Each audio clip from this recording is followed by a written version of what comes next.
Today we're going to be looking at a virus blanket.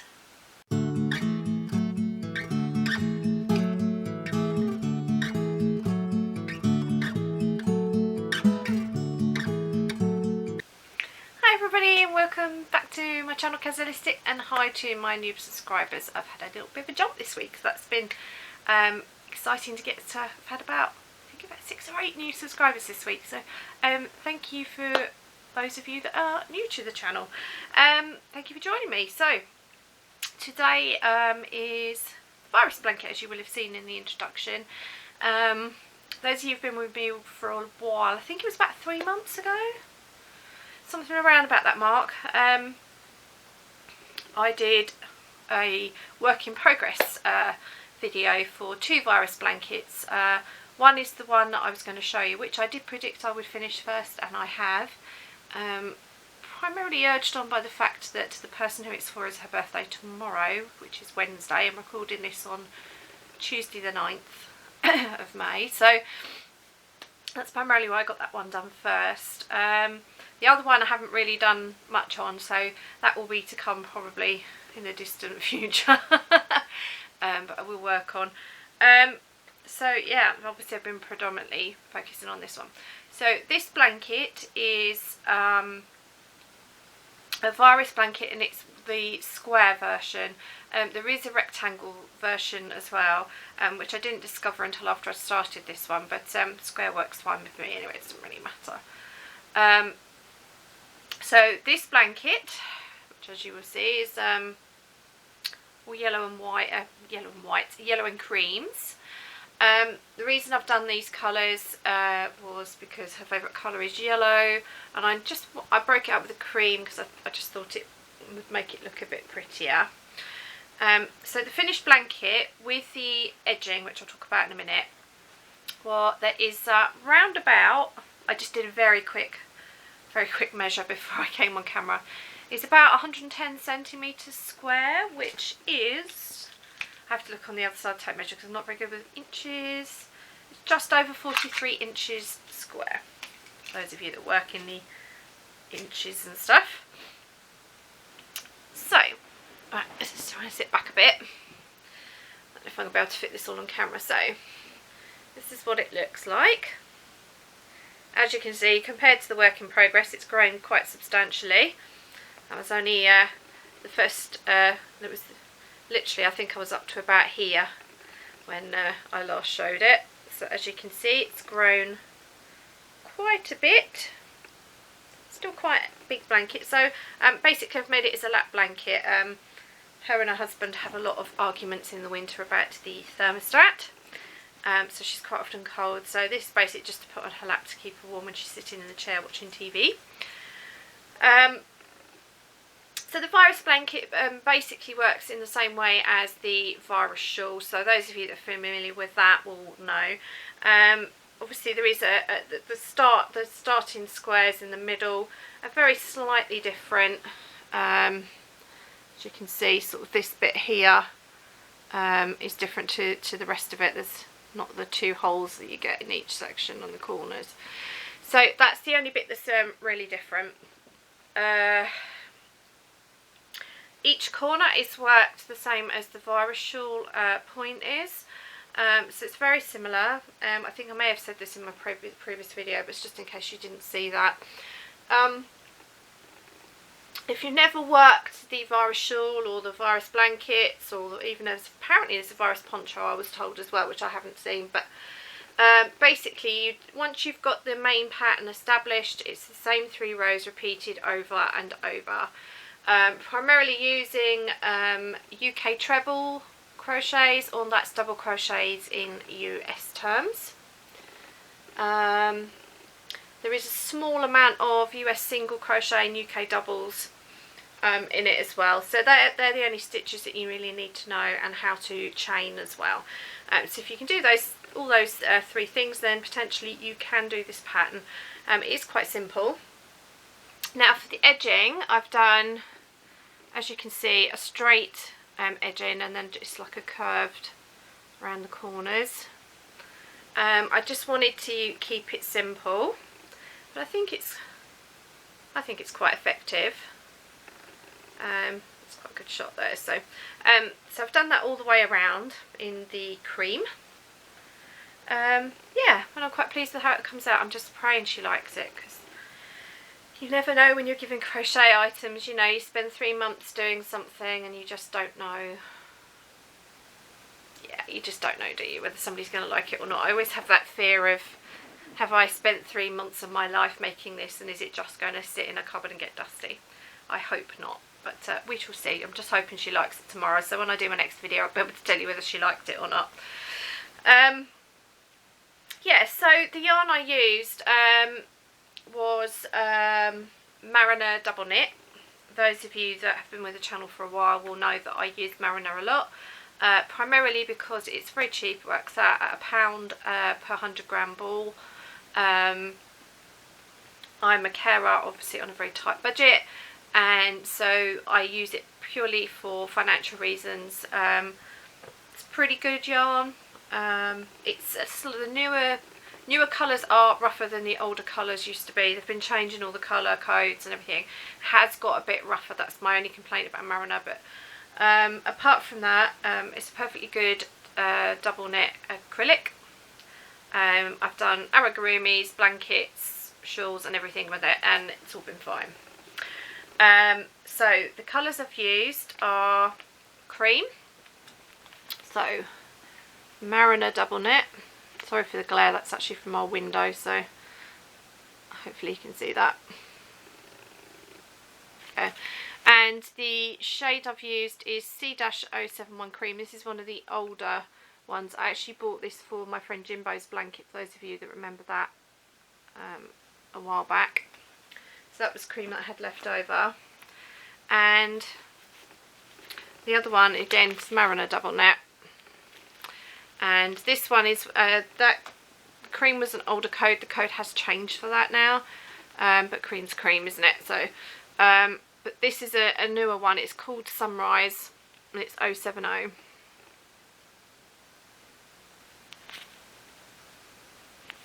So, this is quite, ooh, ball band's come off.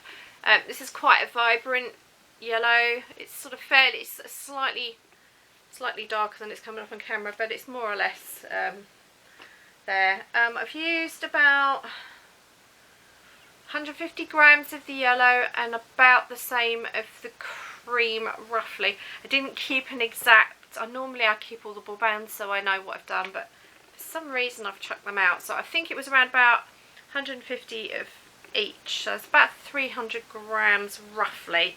May have been a little bit more than that, so don't quote me on it. Trouble is, when you work on a project for a long while, you know, and you're moving stuff around all the time.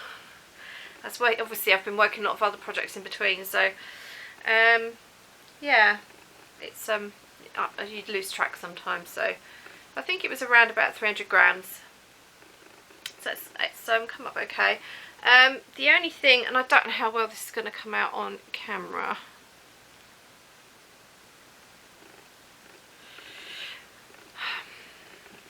I don't know if this is going to work on camera. You can't really see it on camera, but this cream here and here is a different colour to this cream here and here.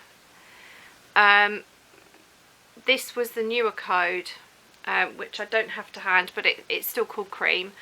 And I started to, I knew it was a different dye lot, but I didn't think the difference was going to be so much. Bearing in mind it was the Mariner double knit, it still said cream, it's just the codes had changed.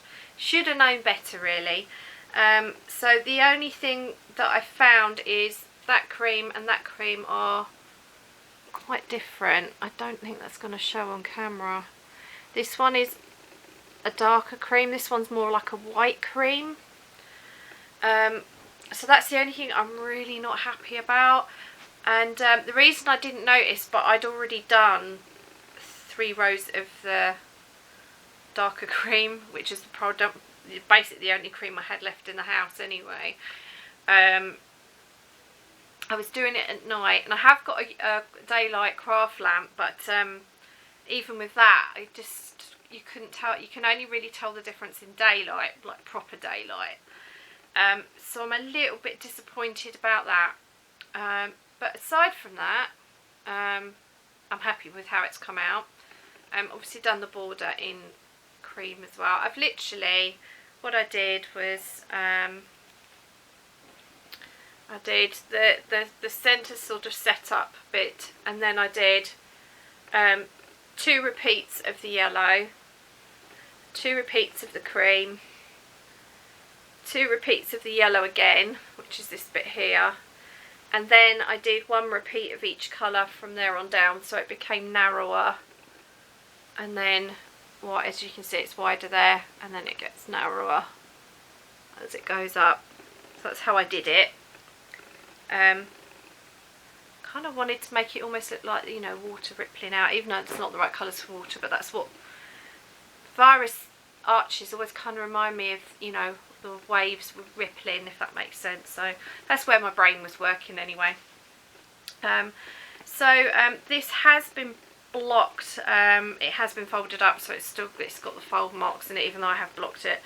I didn't have enough blocking boards. I've only got 8 blocking boards, and they're quite small. They're Knit Pro ones, as before. I know I could buy the like giant kids play ones. If I'd known, it would have saved me a lot of money, but hey, you live and learn, don't you? I bought those quite early on when I was just kind of understanding what blocking weaving was, and thought you had to have specific boards, and yeah, I know different now. So I need to get some big of the kids play mats, so that when I do blankets slash afghans, whichever you prefer to call them, that obviously then I can block them properly. So to block it, normally I just wet spray to block.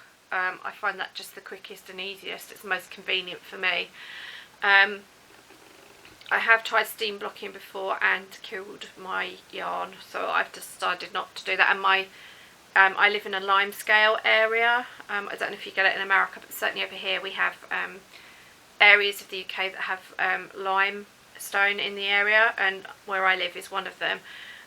So our kettles and everything get completely scaled up, and including my iron, which spits out limescale all over the place. So I tend not to use my iron anyway. I don't really iron my clothes, just tumble dry them and hang them up. Yeah, shh, don't tell anyone. So what I did to block this one, I actually did put it in the washing machine.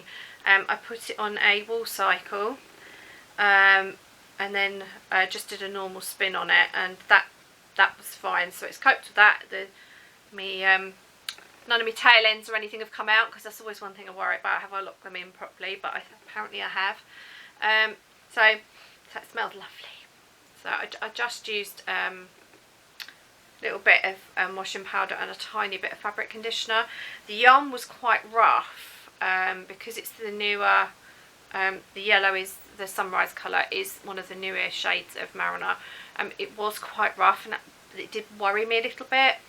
Putting it through the washing machine with a little tiny bit of fabric conditioner and some washing powder has completely softened it up, and it feels like completely different yarn in a good way.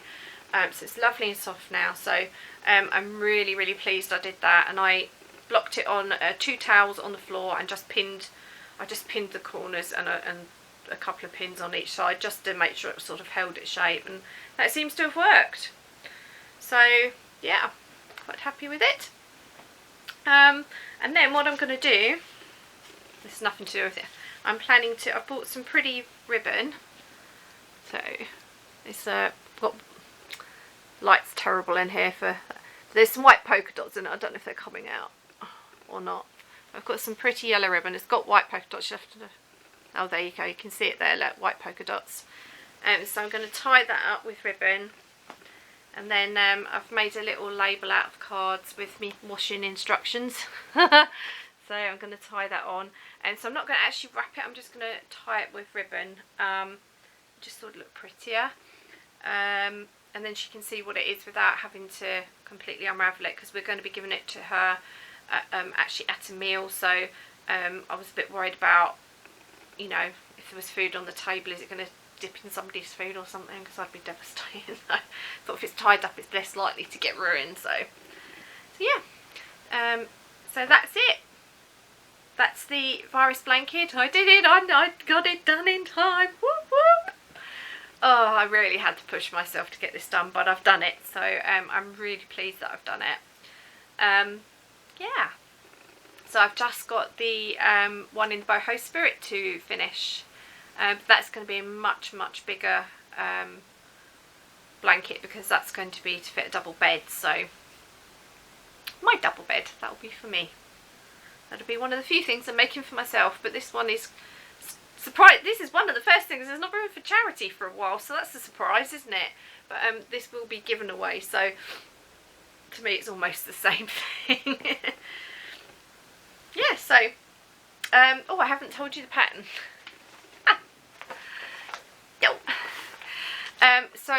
I used a 4mm hook for this pattern.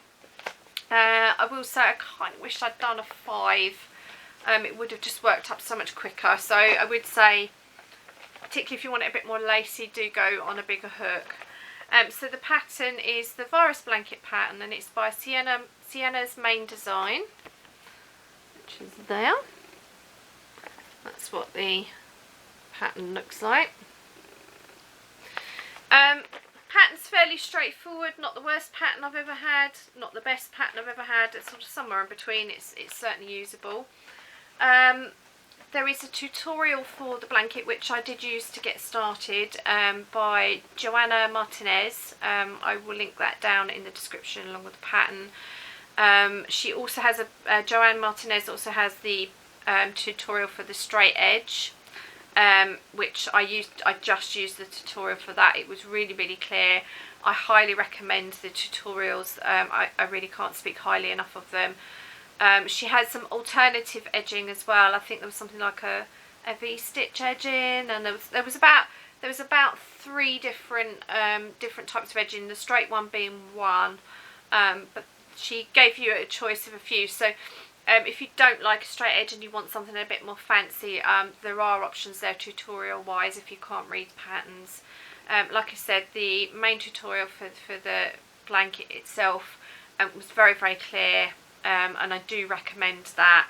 It's nice to work alongside the pattern because obviously that's how you learn and understand things, isn't it? But if you can't read patterns, I know that some of my viewers can't, then I do recommend the tutorial. So I'll put the links for the square blanket tutorial and the straight edging there, and then it will take you to a channel and you should be able to find the other links for the, because she's got quite a few in quick succession for the virus stuff, so if you find one you'll be able to find the rest.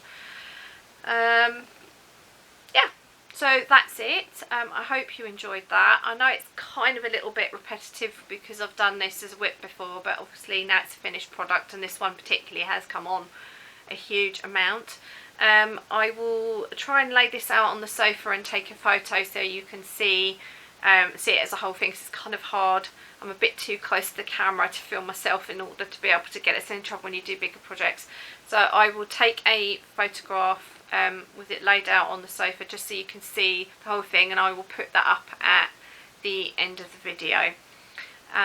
Yeah, so yep, it's her birthday tomorrow. This is my friend that I care for, it's her mum. She will be 70, so we're going out for a meal tomorrow evening.